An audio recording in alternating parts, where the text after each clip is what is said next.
इति गुरुवाक्यम् इति गुरुवाक्यम् विधि वेदान्तं विदितारकमिति ब्रह्ममु इति गुरुवाक्यं विधि वेदान्तं विदितारकमिति ब्रह्ममु इति मोदलिदि नडुमिदि तुदि తెలిసిన వాడెవడుగా ఇది మొదలిది నడుమిది తుది తెలిసిన వాడెవడుగా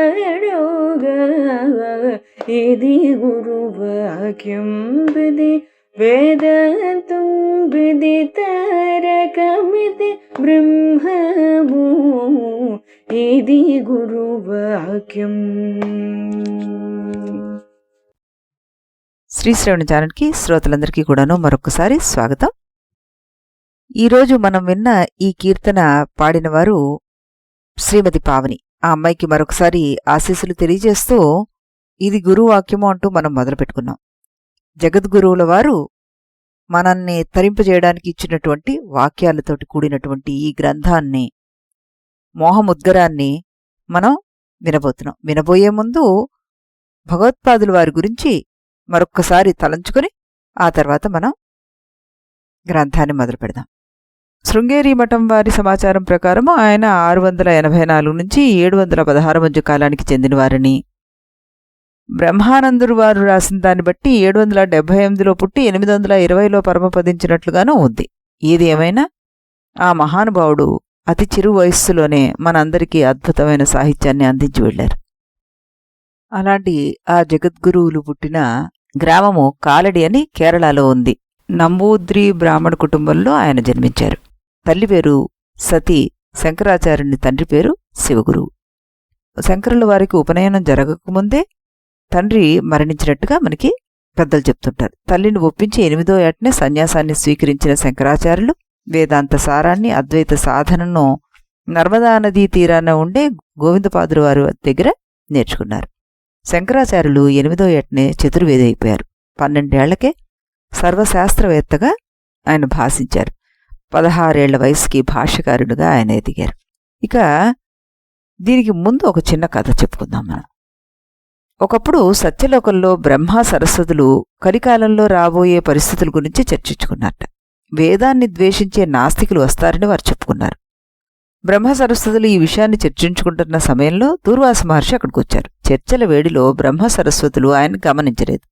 ఆయన కోపించి, మీరే మానవలోకంలో పుట్టండి, మీరే వేద ప్రచారం చేయండి అంటూ శపించేశాట.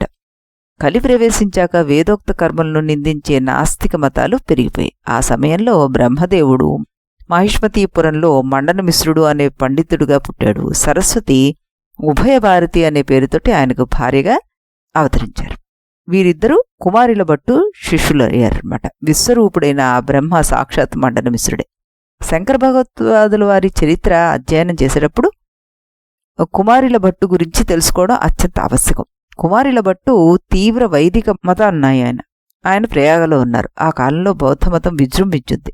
బౌద్ధులు తమ యుక్తి చాతుర్యంతో కూడిన మహాప్రజ్ఞతోటి పండితులను సైతం ఆకర్షించడం మొదలుపెట్టారు.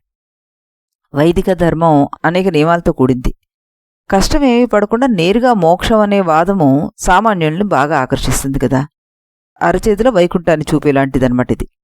సరే, వైదిక మతోద్ధారణ కోసం బౌద్ధాన్ని బుద్ధితో ఎదుర్కోవాల్సిన అవసరం ఏర్పడింది. అప్పుడు ఆ రోజుల్లో ఎదుటివారి సిద్ధాంతమేమిటో కూలంకషంగా తెలుసుకోకుండా తనకున్న అరకొర జ్ఞానంతోటి ఖండించే అలవాటు లేదు.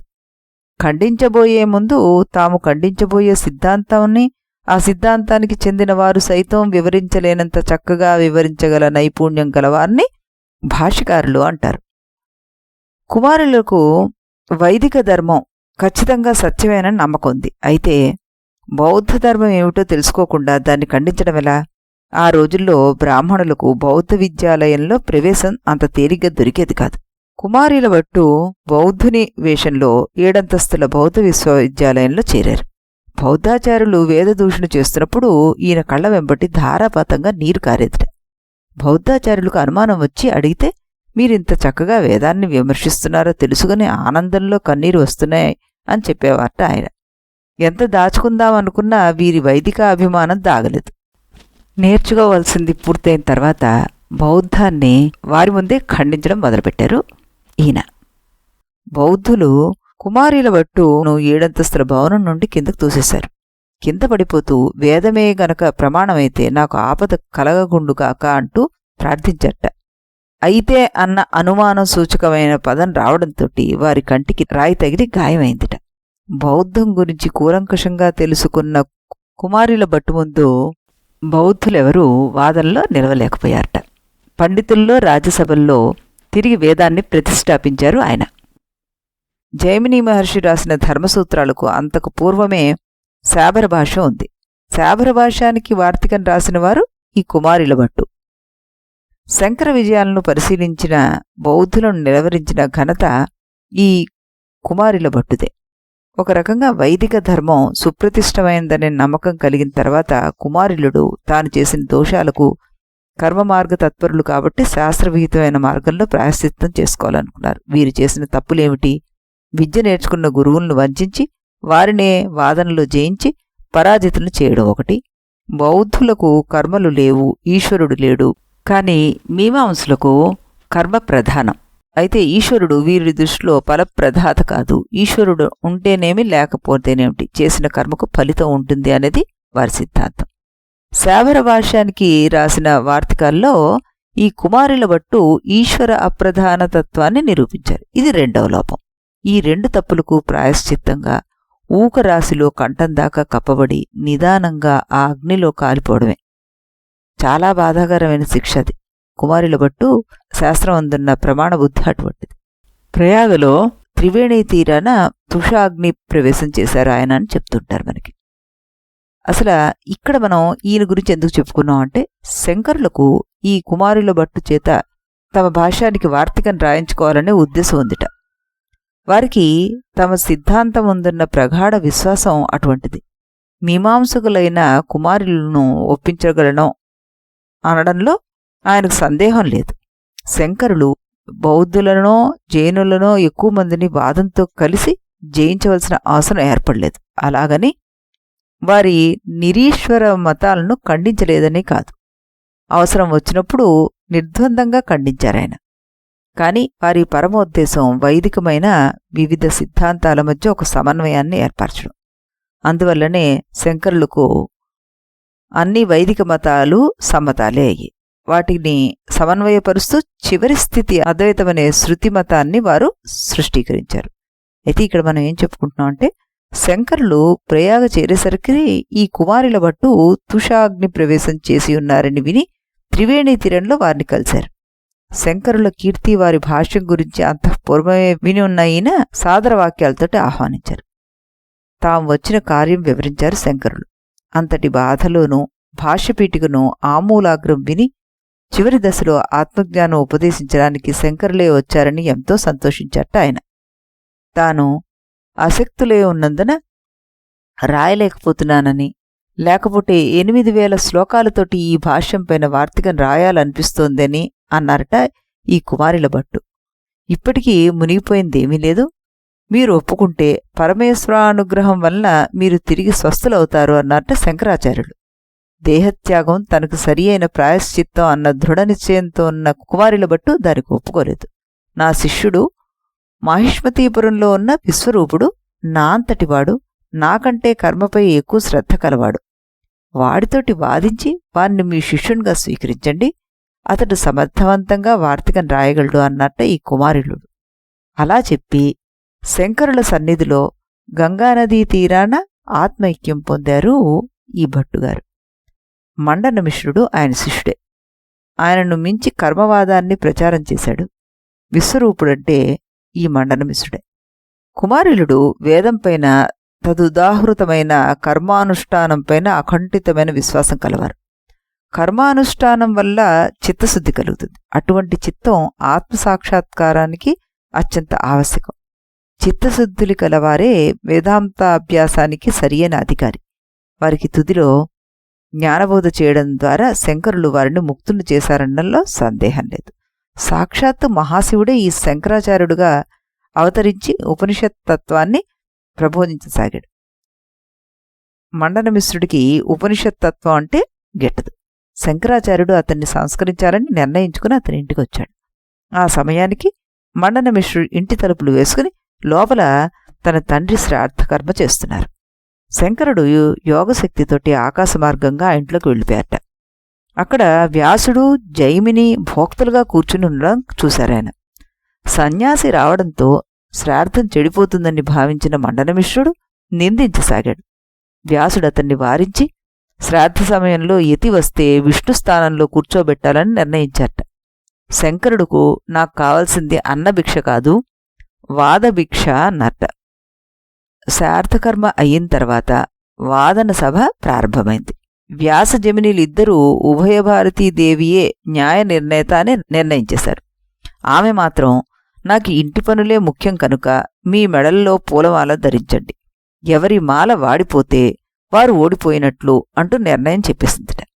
అనేక రోజులు ఈ శంకర మండనమిశ్రుల వాదం కొనసాగింది. చివరికి ఒక రోజున మండనమిశ్రుడి మెడలో మాల వాడిపోయిందిట. అప్పుడు ఉభయభారతీదేవి వచ్చి, నేను అర్ధాంగిని కనుక నన్ను కూడా గెలిస్తే గాని నువ్వు గెలిచినట్లు కాదు శంకర అన్నట్ట. మళ్లీ వాదన మొదలైంది. ఆ సభ ఈసారి 7 రోజులయ్యిందిట. ఉభయభారతి తన వాదన వీగిపోతోందని గ్రహించి జీవుడు పురుషుడా స్త్రీయా అని ప్రశ్నించిందిట. ఈ చర్చలో స్త్రీ లక్షణాలు పురుష లక్షణాలు ఏవి అనే ప్రశ్న వచ్చి క్రమంగా ఆ చర్చ కామశాస్త్రంలోకి వెళ్ళిపోయిందిట. శంకరుల వారు బాలయతి కాబట్టి తనకు దివ్యదృష్టితోటి అన్ని విషయాలు తెలిసినా తాను మాట్లాడడం బాగోదని ఆలోచించి ఓ 4 రోజులు గడువు కావాలని అడిగట. ఆవిడ సమ్మతించారు.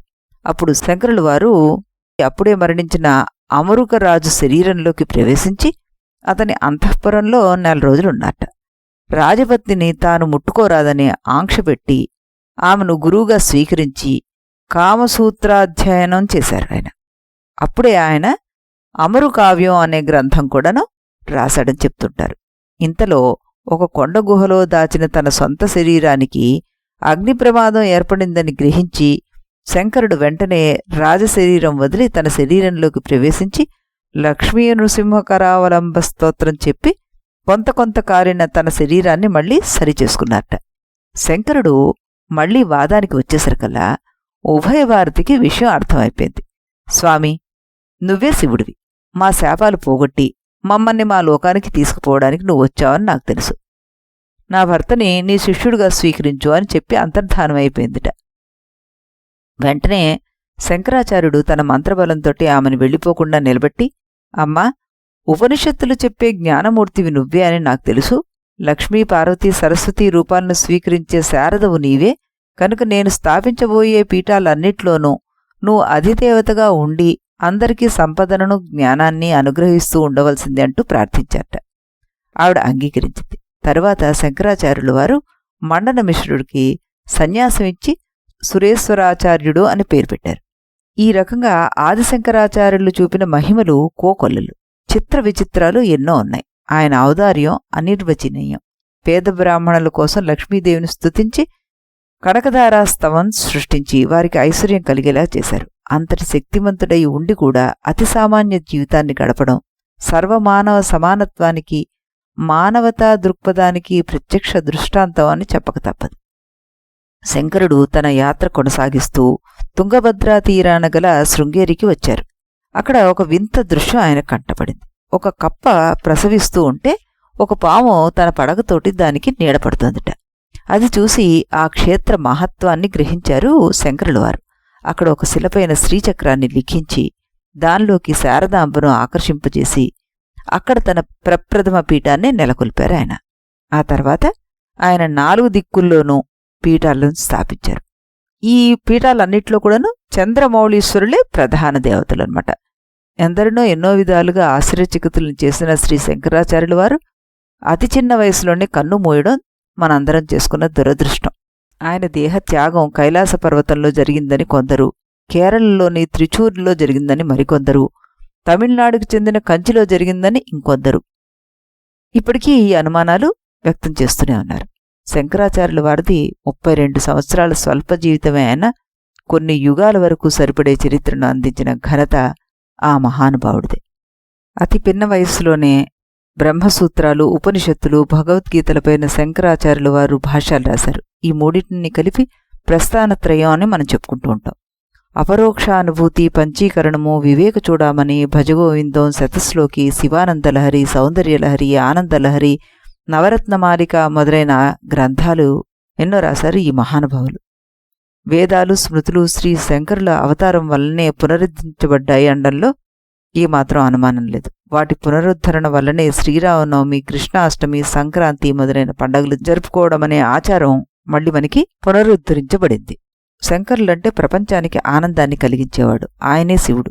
ఆయన అసలైన ఆధ్యాత్మిక సత్యాన్ని కనుగొన్నాడు, స్పష్టం చేశారు, శాస్త్రబద్ధం చేశారు. ఆయన శంకరుడు జ్ఞాని, సత్యస్థుడు. కాబట్టే మన కళ్ళని తెరిపించి మనకి మన ఎదుట ఉన్న పరిపూర్ణ సత్యాన్ని గోచరింపచేశాడు. అంతా పూర్ణ సత్యమే తప్ప అపరిపూర్ణం అంటూ ఏదీ లేదు అంటూ ఓం పూర్ణమదః పూర్ణమిదం పూర్ణాత్ పూర్ణముదచ్యతే పూర్ణస్య పూర్ణమాదాయ పూర్ణమేవావిష్యతే అంటూ అంతా పూర్ణమే, పూర్ణం నుండి పూర్ణం జనిస్తుంది, అది పూర్ణంగానే ఉంటుంది అన్న పరమసత్యాన్ని ఘోషించిన వాడయ్యారు ఈ మహానుభావుడు. శంకరాచార్యుల వారు మనందరికీ మార్గదర్శులు. మనకి శాంతి కావాలా, సుఖం కావాలా, ఆనందం కావాలా, ఏది కావాలన్నా ముందు మనం స్వతంత్రులము, పరిపూర్ణులము, ముక్తులము అని గ్రహించాలి. దీనికి వ్యతిరేకమైన భ్రమల నుండి మనం బయటపడాలి. మనం భ్రమల నుండి బయటపడడానికి, స్వతంత్రులమన్న సత్యాన్ని తెలుసుకోవడానికి శంకరులు వారు మనకి మార్గం చూపుతున్నారు. శంకరులు మనకు సద్గురువు అయ్యి మనల్ని నడిపిస్తున్నారు. అద్వైత తత్వవేత్తే కాదు, ఆయన మహాకవి, మహర్షి, పండితుడు, తార్కికవేత్త. ఆయన సందేశం సంపద, ఆరోగ్యం, ఇతర భౌతిక సుఖాలు మనిషికి ఎంత అవసరమో అదే విధంగా ఆధ్యాత్మిక చింతన అవసరం. శాశ్వతమైన ఆనందం అందించగలిగినది భక్తిభావం. అనేక సందర్భాల్లో మనుషులమైన మనం అనేక ఎదురు దెబ్బలు తింటూ ఉంటాం. తాను కోరుకున్న అంశాన్ని సాధించుకోలేనప్పుడు ఎంతో నిరుత్సాహపడతాం. జీవితం మీద విరక్తి కలుగుతుంది. నిరాశ, నిస్పృహల్లో ఏం చేస్తున్నారో తెలియని స్థితికి వెళ్ళిపోతాం. తాను కోరుకునేది లోకమని, అంతకుమించి ఇంకేమీ లేదు అన్న భావంతో ఈ బంధాల్లోనే మనం కొట్టుమిట్టులాడుతుంటాం. అలాంటి సమయంలో ఆ బంధనాలు తెంచుకోవడం అవసరం అంటున్నారు ఆయన. తనకు లభించిన దాంతో తృప్తిపడే గుణం అలవర్చుకోమంటున్నారు. కోరికలను, అనవసరమైనటువంటి ఆశలను వదులుకొని మంచేదో చెడేదో మనిషికి కావలసింది ఏమిటో తెలుసుకుంటే కలిగే ఆనందం అంతా ఇంత కాదు. అలాంటి చక్కని మార్గం చూపించగలిగిన వారిని ఆశ్రయించాలి అని చెప్తున్నారు. ఆ మార్గం ప్రజలకు చూపించడమే ఆదిశంకరుల నుండి అందివచ్చిన పరంపర మనకి. ఆ దిశలోనే మనం ఆయన చేత రచించబడిన జగద్విదితమైన ఈ భజగోవింద శ్లోకాన్ని మొదలుపెట్టుకుంటున్నాం. మరొకసారి శ్రీ శంకర భగవత్పాదుల వారికి సాష్టాంగ దండ ప్రణామాలు తెలియజేస్తూ మళ్ళీ మనం రేపు కలుసుకుందాం మొదటి శ్లోకంతో. అంతవరకు సెలవు. ఇది గురువాక్యం విధి వేదాంతం విదితారకమితి బ్రహ్మము. ఇది గురువాక్యం.